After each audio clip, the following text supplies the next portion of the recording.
Start. జై శ్రీమన్నారాయణ. జ్ఞానానందమయం దేవం నిర్మలాస్ఫటికాకృతిం ఆధారం సర్వవిద్యానాం హయగ్రీవ ఉపాస్మయే. దేవానాంచ ఋషీణాంచ గురుకాంచ రసనిభం వందనీయం తిలోకేశం తం నమామి బృహస్పతి.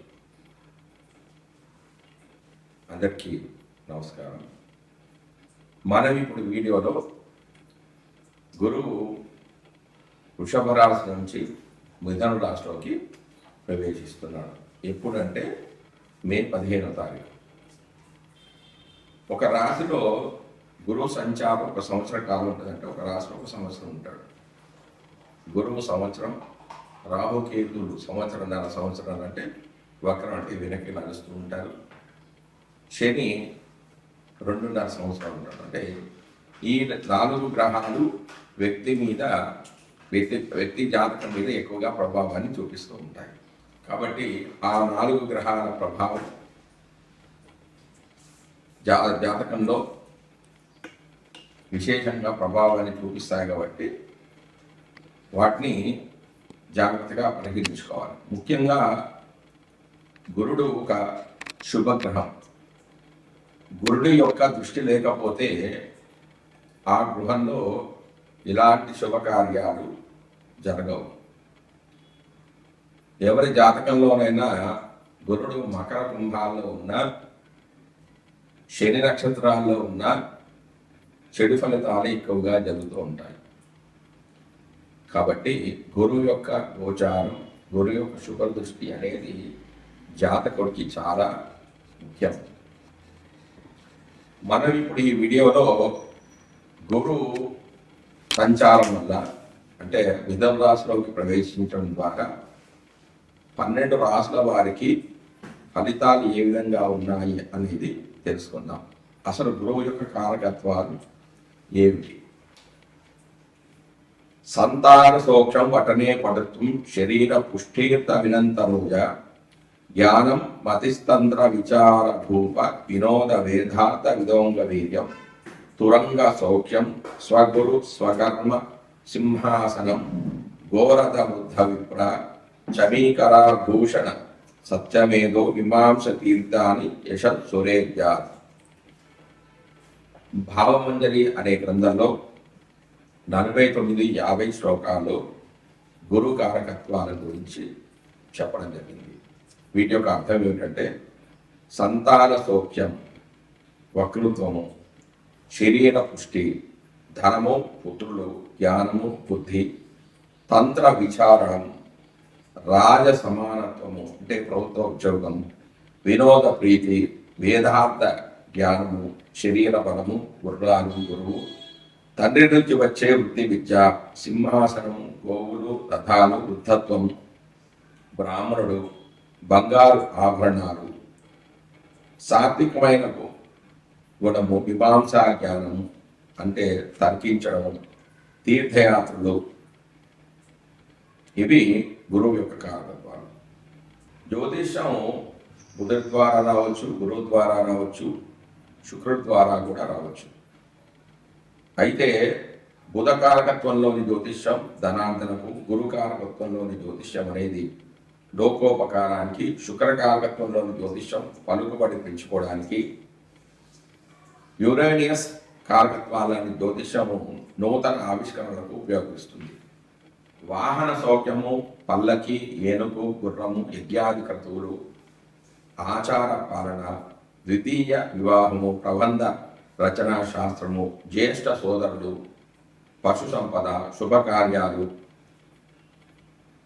పౌష్టిక కర్మలు అంటే శాంతులు చేయడం, యోగాభ్యాసము, గురుత్వము, బోధన అంటే టీచర్లు, మంత్రోపదేశము, ఆధ్యాత్మిక జ్ఞానోపదేశం అంటే అర్చకుడు, వేద పండితులు, జ్ఞాపక శక్తి, నూతన ఆవిష్కరణ, సద్గతి, మోక్షము, ఆలోచన శక్తి, మంచు, తీపి, ఈశానము, తేనకళ్ళు, సంస్కృత భాష, గర్వము, ఆడంబరం లేని వేషం అంటే సింపుల్సిటీగా ఉండడం, స్థూలకాయం అంటే లావుగా ఉండడం, పచ్చని కనులు, దాచబడిన సొత్తు అంటే నిలువ ఉంటుందంటే గురువు జాతకంలో బాగుంటే డబ్బులు బాగా నిలువ ఉంటాయి.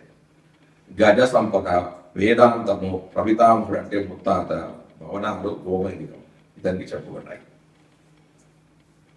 మరియు కనక పుష్యరాగం, పితామహుడు అంటే తండ్రి, దేవేంద్రుడు అంటే ఇంద్ర పూజ గురుదోషాలు తొలగిస్తుంది అని ప్రాచీనమైన సాంప్రదాయం. ప్రస్తుత కాలంలో ఇంద్ర పూజ ప్రాచుర్యం అనేది తగ్గిపోయింది. దత్తాత్రేయ పూజ, మంత్రస్మరణ గురుదోషాలను హరిస్తుందని ప్రస్తుత సాంప్రదాయం. గురుడు గ్రహాలలో పెద్ద గ్రహం. మనసులోని గౌరవ భావం గురువుకి చెందింది. గౌరవం కూడా పెద్దదే. లక్ష్య సాధన, నూతన విషయ ఆవిష్కరణ, జ్ఞానము మొదలైన అంశాలన్నీ గురువుకు ప్రతీకలు. మనసులో ఈ భావాలు దెబ్బతిన్నప్పుడు లక్ష్యాలనేవి కోల్పోతాడు. అటువంటి వ్యవహారాల్లో శరీరంలోని ముఖ్యమైన భాగాలు ఇబ్బంది పెడతాయి. శరీరంలో మెదడు, కాలేయము, క్రోమము, పునరుత్పత్తి శక్తి మొదలైన అంశాలు శారీర కారకత్వాలుగా చెప్పబడ్డాయి. అంటే గురువు యొక్క కారకత్వాలు.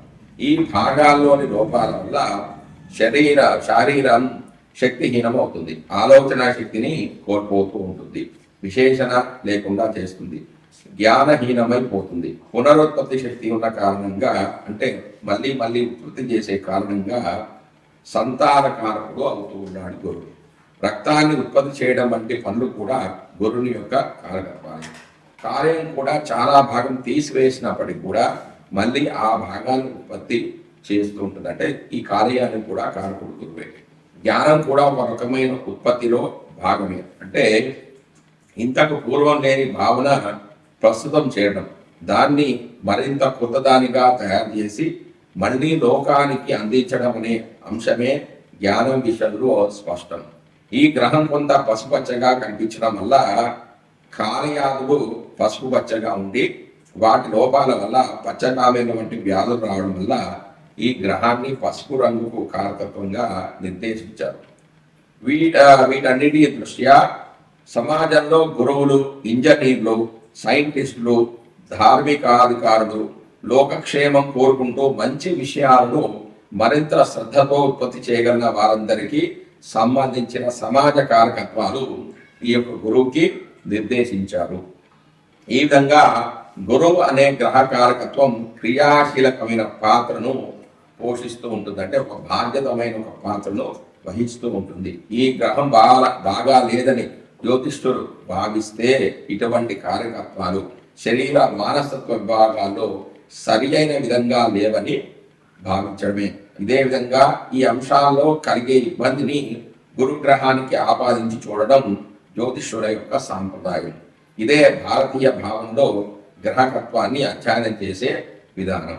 ఇక గోచార విషయానికి వస్తే గురుగ్రహ సంచారాన్ని కూడా సంవత్సర గోచారంలో భాగంగానే పరిశీలిస్తారు. గురువు తానున్న రాశి నుండి 5, 7, 9 రాశులను చూడడం వల్ల ఆయా రాశుల వారికి అనుకూలతను తెలియజేయడం జరుగుతుంది. అంటే తాను ఉన్న స్థానం నుంచి 5వ స్థానాన్ని, 7వ స్థానాన్ని, 9వ స్థానాన్ని చూస్తూ ఉంటాడు. కాబట్టి ఆ రాశులలో ఉన్న లోపాలు ఏమన్నా ఉంటే వాటిని కూడా సరిదిద్దుతాడు. అంటే లోపాలు అనేవి తగ్గిపోతుంటాయి. అంటే గురువు ఒక శుభగ్రహం కాబట్టి పాపగ్రహం చూస్తే శుభత్వం అనేది పోతుంది, శుభగ్రహం చూస్తుంది కాబట్టి ఆ శుభాలు అనేవి కలుగుతూ ఉంటాయి.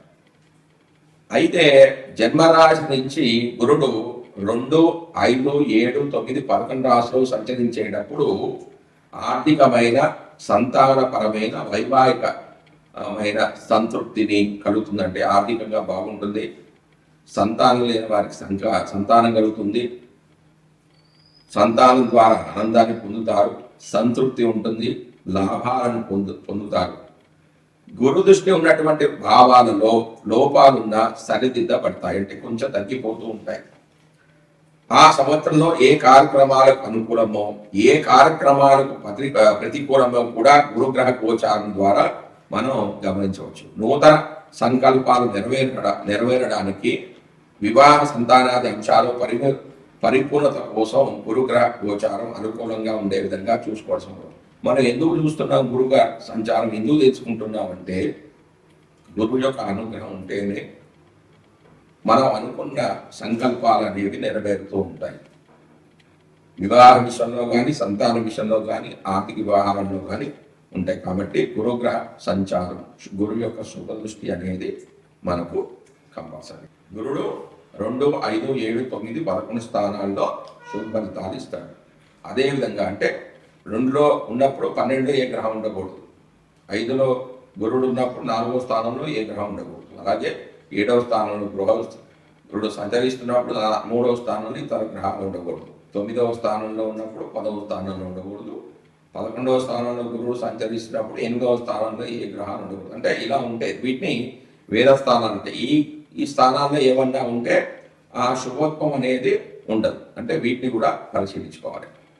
మనం ఇప్పుడు ఈ వీడియోలో గురుడు వృషభ రాశి నుంచి మిథున రాశిలోకి ప్రవేశించినప్పుడు మీనరాశి జాతకుల యొక్క గోచార ఫలితాలు ఏ విధంగా ఉంటాయి అనేది తెలుసుకుందాం.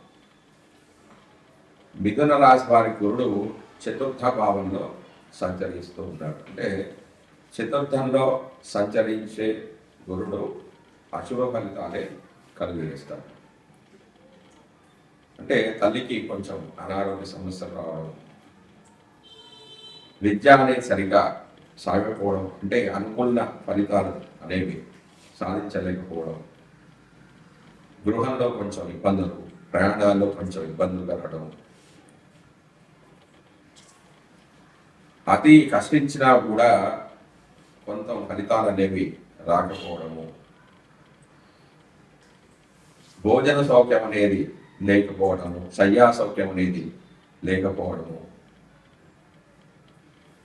డబ్బులు అనేవి ఎక్కువగా ఖర్చు కావడము లాంటివి జరిగే అవకాశాలు ఉన్నాయి. అయితే గురుడు ఒక శుభకరం కాబట్టి తన ప్రత్యేక దృష్టి చేత 6వ భావాన్ని,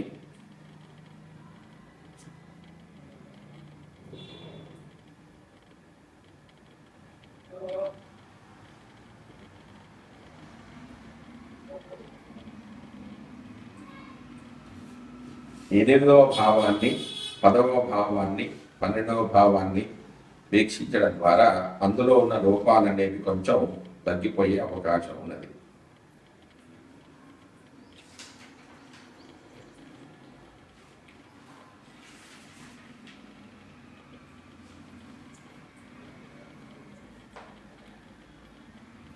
గతంలో ఇంతకుముందు జరిగిన అనుకోకుండా కొన్ని సంఘటన జరగడం, అనుకోకుండా కొన్ని ఇబ్బందులు కలగడం అనేవి ఈ సంవత్సరంలో వీరికి తగ్గుతాయి, అని కొంచెం తగ్గిపోయే అవకాశాలు ఉన్నాయి.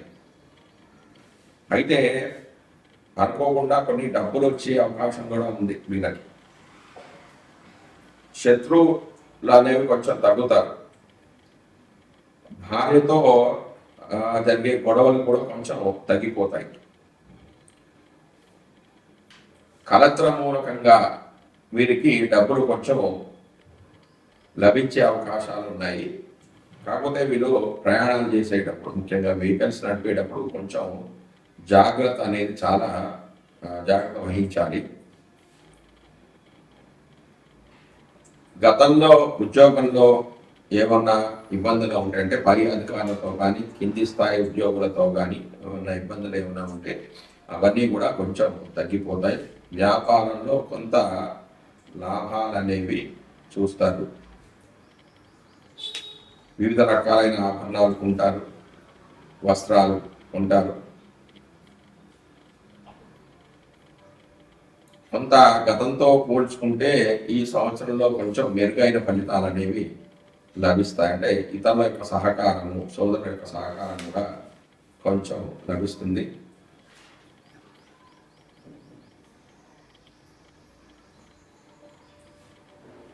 డబ్బులు అనేవి ఎక్కువ ఖర్చు చేస్తారు. అంటే పుణ్యకార్యాలు కూడా కొంచెం చేసే అవకాశం ఉంది. తద్వారా డబ్బులు అనేవి ఎక్కువగా ఖర్చు అవుతూ ఉంటాయి. చేసుకున్నారు.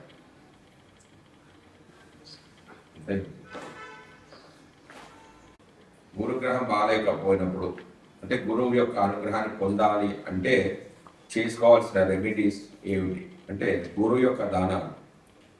గురుడు గురుడు అశుభ స్థానంలో ఉన్నాడు అనుకోండి, అంటే ఇంట్లో శుభకార్యం ఏమి జరగటం లేదు, ప్రమోషన్స్ ఏం రావటం లేదు, డెవలప్మెంట్ ఏం లేదు అని అనుకున్నప్పుడు వాళ్ళు చేసుకోవాల్సింది ఏంటి అంటే గురుడు అశుభుడుగా ఉన్నప్పుడు విప్రులకు పసుపు పచ్చని వస్త్రము, శుద్ధమైన బంగారము, పుస్తకము, నివార ధాన్యం అన్నము, పంచగవ్యము, శనగపప్పు, పంచదార విప్రులకు దానం చేయాలి. గురువు శాంతి స్థానం. బృహస్పతి అంటే గురువు అశుభ స్థానంలో ఉన్నప్పుడు తెల్ల ఆవాలు, యష్టి మధుకము, నీరు, మల్లె చిగురాకులు, మల్లె పువ్వులు, యుధి ఆనుకులు అంటే మల్లెలలో భేదం, దీన్నే చమేలి అంటారు. వీటితో స్నానం చేసినచో రోగాలనేవి పోతాయి.